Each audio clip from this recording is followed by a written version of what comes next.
Assalomu alaykum aziz mushtariylar.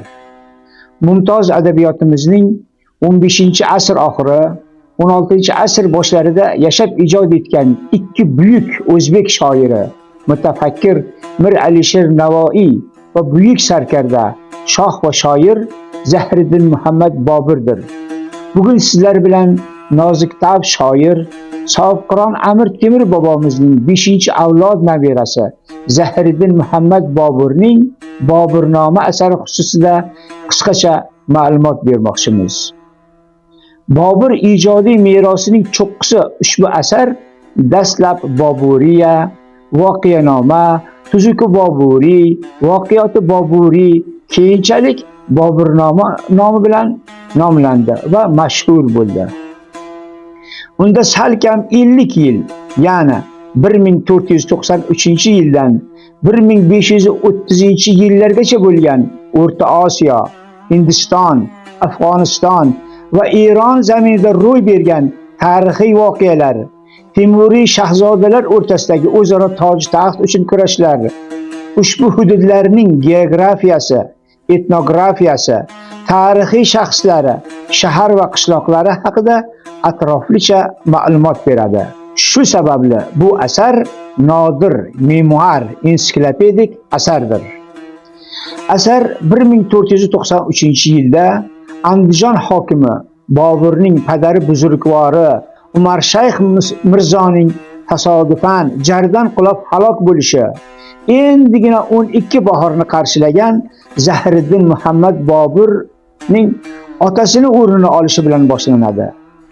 Toji taxt ilinjida bo'lgan amakilarining Boburga qarshi urushlari, bobo poytaxti Samarqandni 3 marotaba egallab qo'ldan boy berishi, ishongan xos kishilarning xiyonatlari, 3 marotaba Samarqandni qo'lga kiritgach, shahar ahlining noroziligi, Shayboniyxon boshchiligidagi feodal o'zbek aristokratlarining poytaxtni qamal qilishi, Bobur shaharni tashlab chiqib ketishi asarda yaqqol bayon etilgan.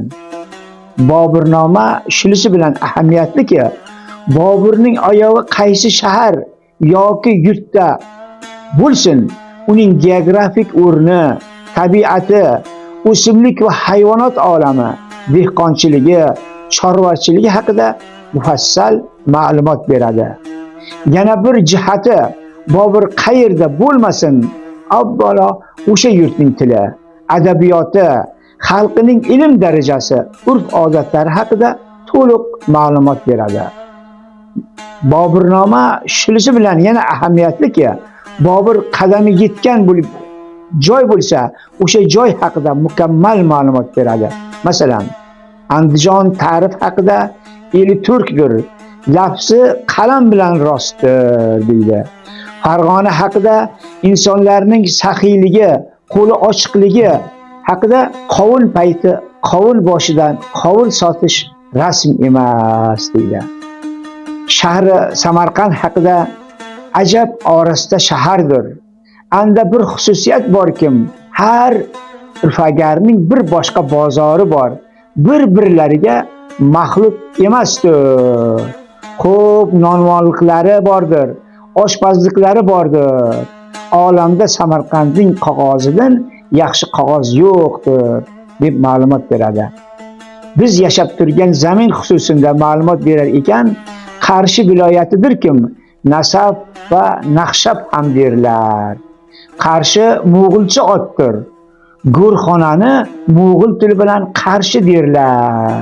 Chingizxonning avlodi O'zbekxon barpo qilgan deydi. Bag'ri qaro bir qushgina bo'lurkim, uni quyruq derlar.